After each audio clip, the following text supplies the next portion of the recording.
Hello, how are y'all? This was one of the things that was a birthday present.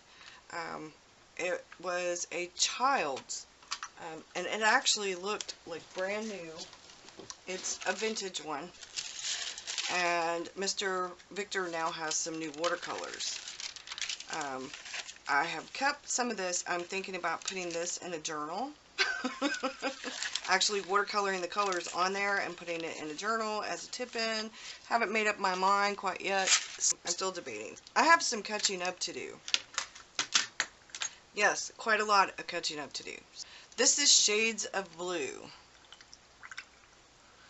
So I'm going to start with a really pale blue. When I first saw this prompt for World Watercolor Month, I thought of this poem by Billy Collins. Billy Collins is one of my favorite poets. It's called The Blues. Much of what is said here must be said twice, a reminder that no one takes an immediate interest in the pain of others. Nobody will listen, it would seem, if you simply admit your baby left you early this morning. She didn't even stop to say goodbye. But if you sing it again, with the help of the band, which will now lift you to a higher, more ardent and beseeching key, people will not only listen, they will shift to the sympathetic edges of their chairs, moved to such acute anticipation by that chord and the delay that follows. They will not be able to sleep unless you release with one finger a scream from the throat of your guitar, and turn your head back to the microphone to let them know you're a hard-hearted man, but that woman's sure going to make you cry. That poem might not seem like really relevant to this, but when I thought about the different things of blue, that poem was actually one of the things.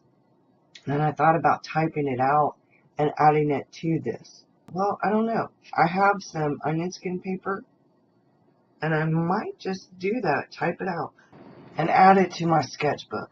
Billy Collins has another poem that I'm going to share. It's called Study in Orange and White. I knew James Whistler was part of the Paris scene, the cafe awning, and the wicker chair, but I was surprised when I discovered the painting of his mother among all the colored dots and jumpy brushstrokes of the French Impressionists at the Musée d'Orsay. I probably just completely butchered that.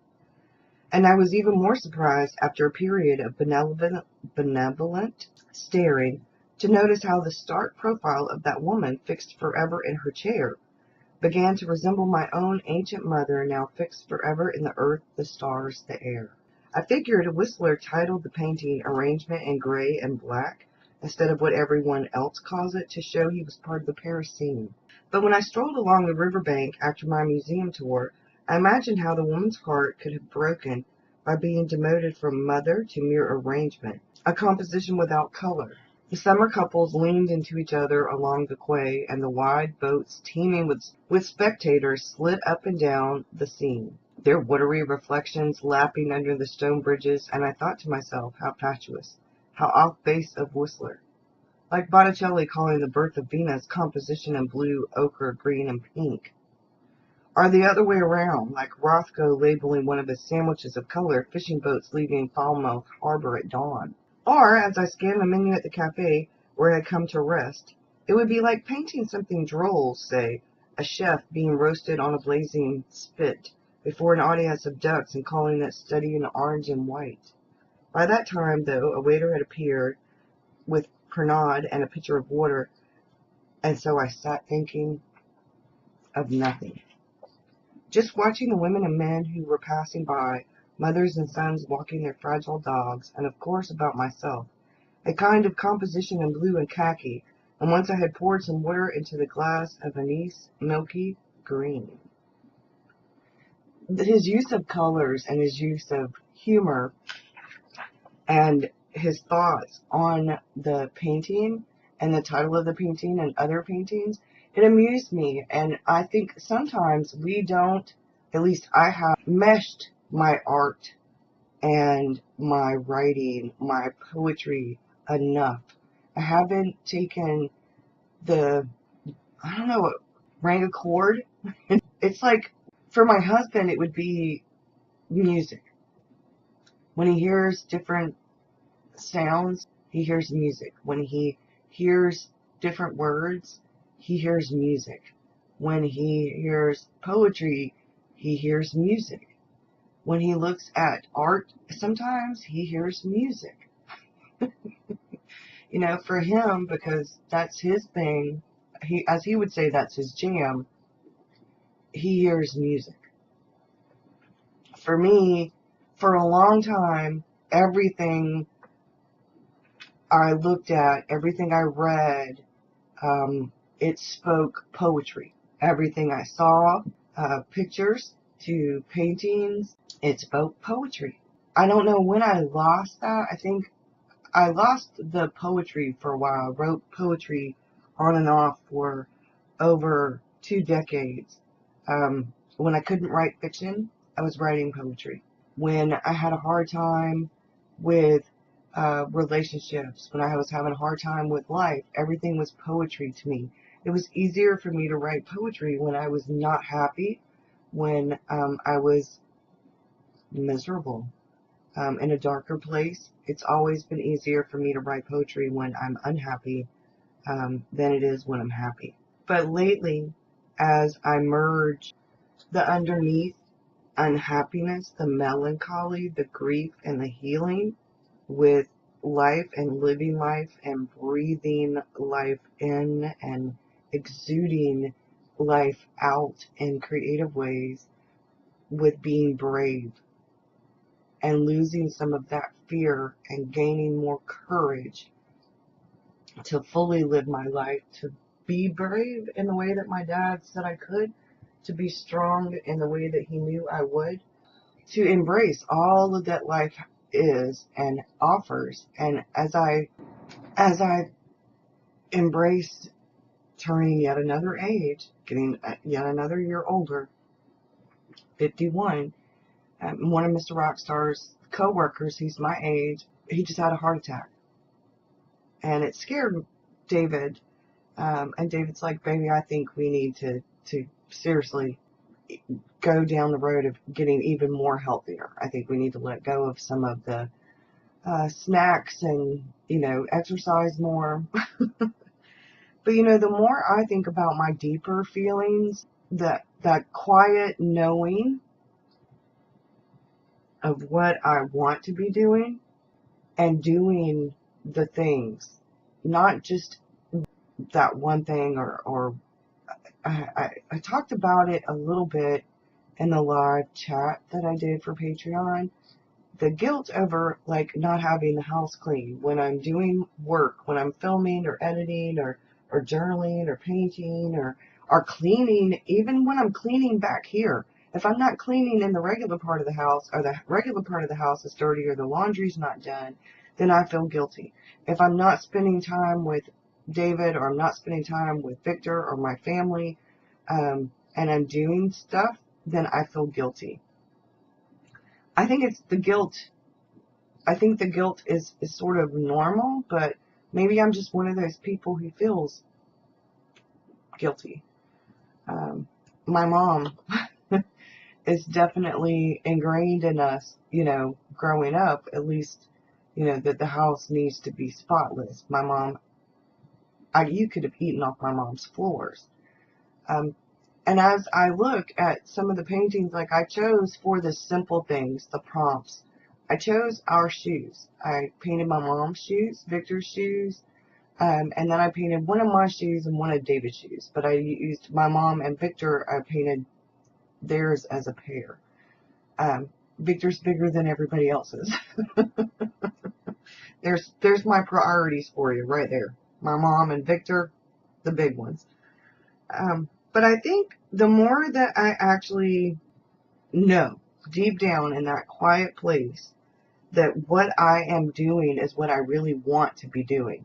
I am painting because I really want to be painting. I am learning more about watercolor because I really want to learn more about watercolor. When I hit that place in my mind and that Billy Collins poem, out of nowhere, I was hearing the words, the first part of that poem in my head. And that's when I realized I am actually aching more and more to write poetry.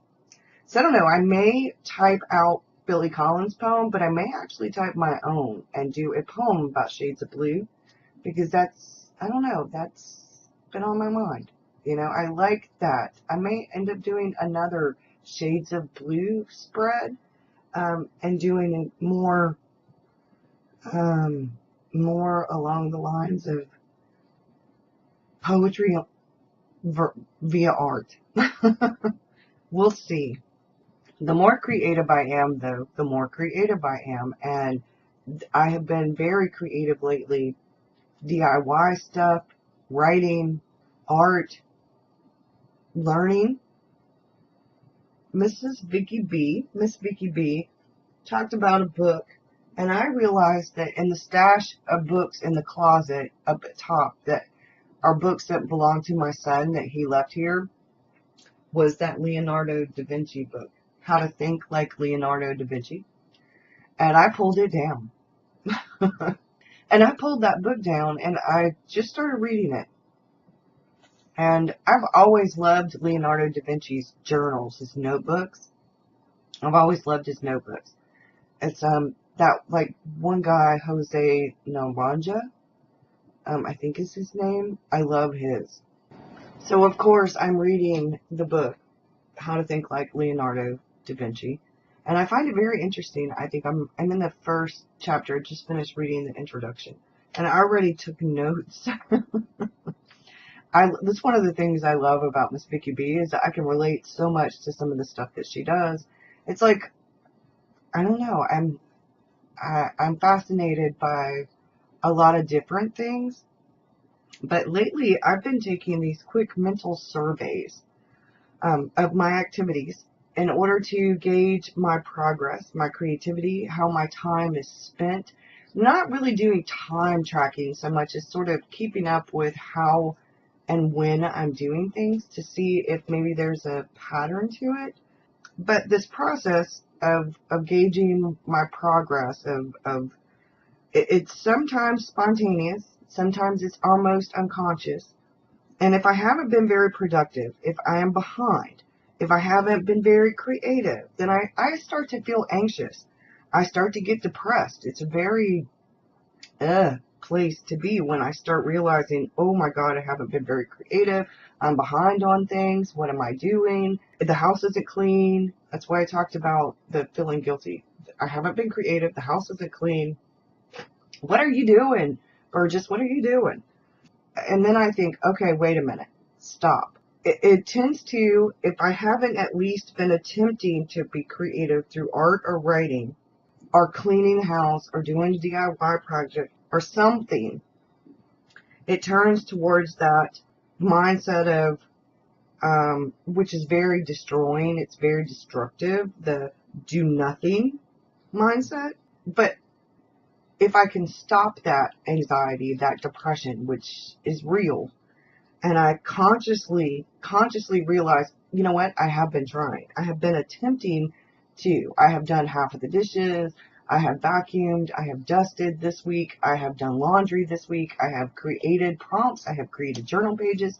I have written a little bit. I have done a little bit here and there. I've actually been creative.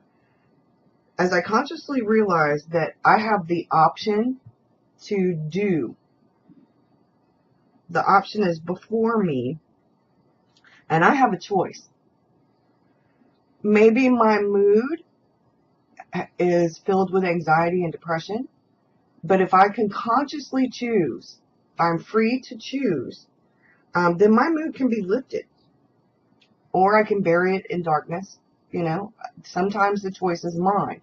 Sometimes I can balance things a little bit better so that the depression is more kept at bay, and I realize that the more creative I am and the more productive I am and the more busy I am sometimes physically by cleaning the house, by doing the things, by creating art, by journaling, by writing, and poetry has been at the back of my mind lately. So I've been lifting my mood via a number of things, via reading and taking notes, via drawing, via painting, via writing, and poetry has been in the back of my mind.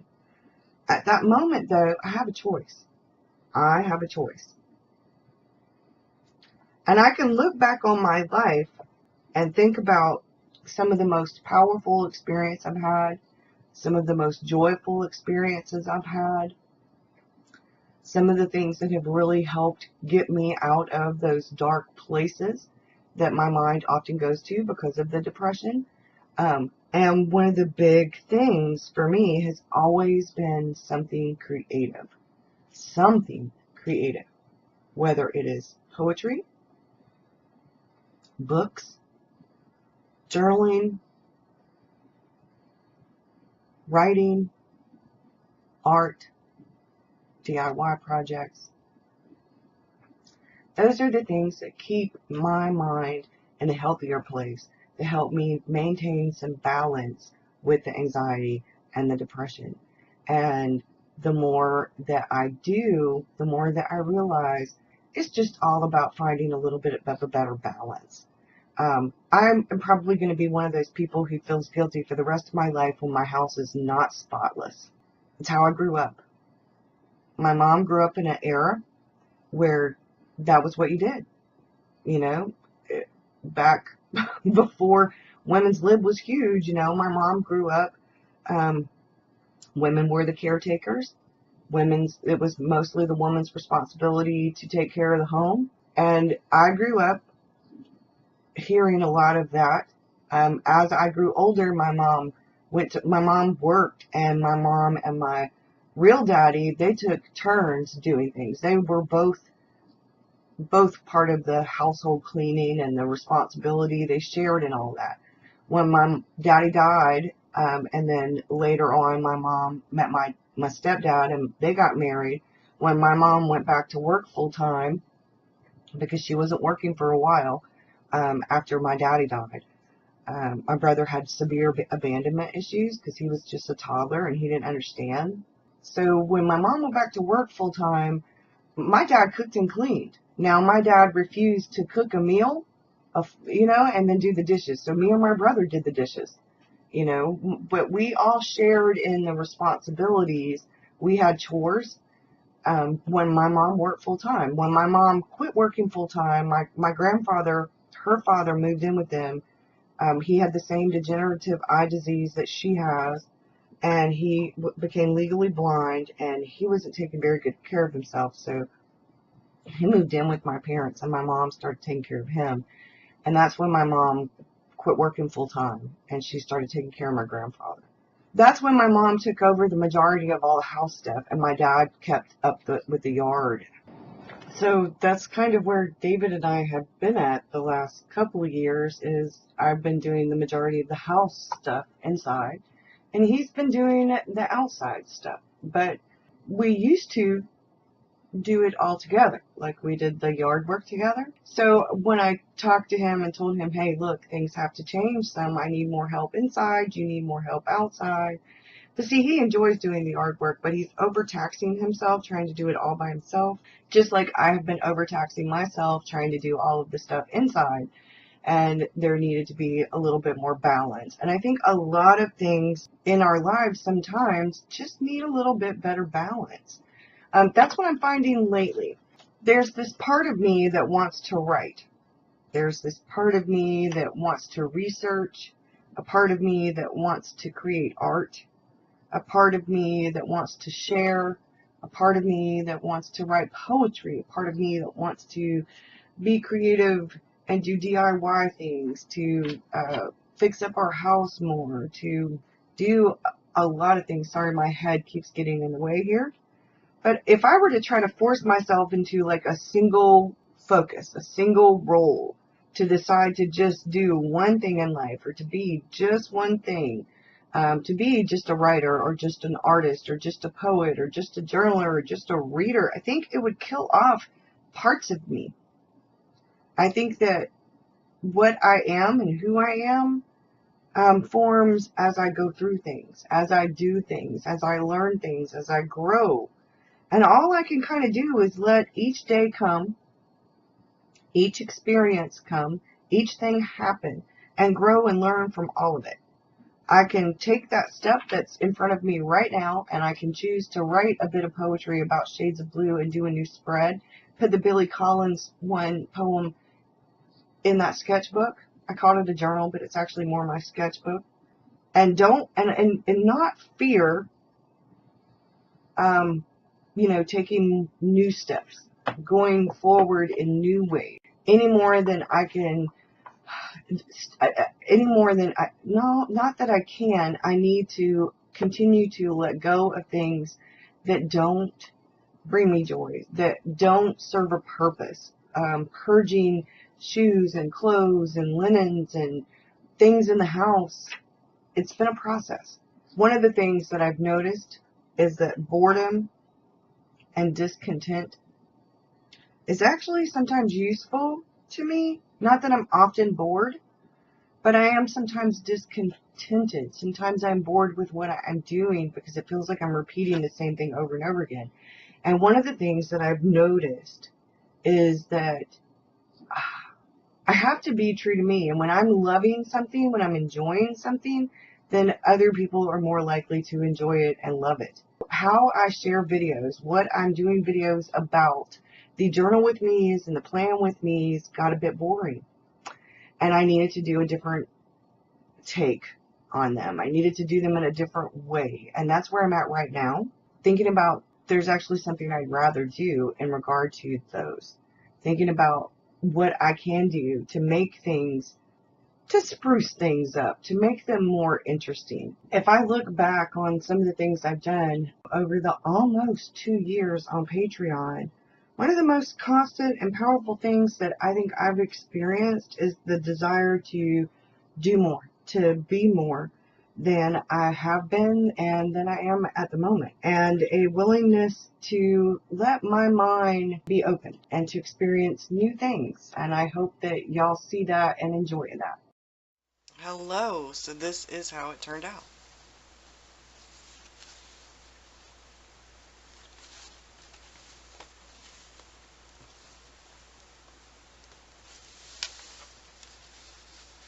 It's still a little bit damp. This is double layered right here. It's actually triple layered or quadruple layered here, because I'm pretty sure this is double layered. Yeah. The only thing it doesn't really have, I can put purple on it. I have some purple in it. I like the blue. I like the faded, with the splashes of green and pink and blue, and like I said, there's not really any yellow on it. I don't know. I thought about maybe putting some yellow watercolor on there, but I think over the blue it may just turn it green. I don't know. But I like how it turned out, because it definitely looks more like an artist pouch now. So I'm going to let it dry. Yeah, I'm going to let it dry. And I'm going to get to work,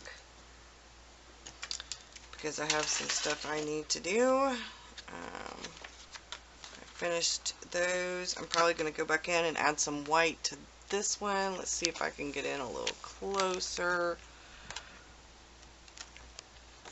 Yeah, I'm probably going to go in and add a little white to this one and maybe fix up some of this.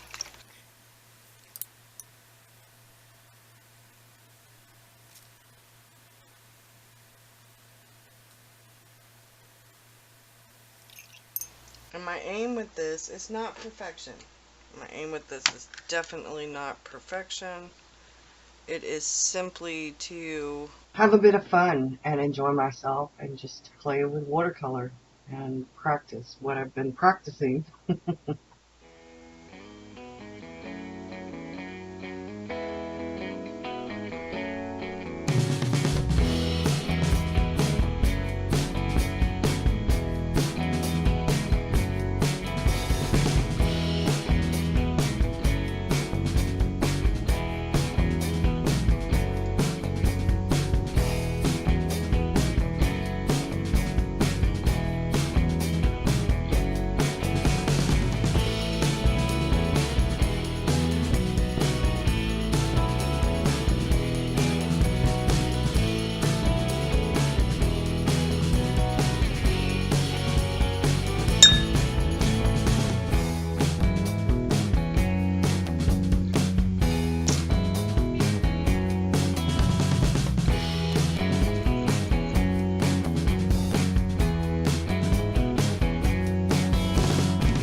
should have done skin tone first, but that's okay.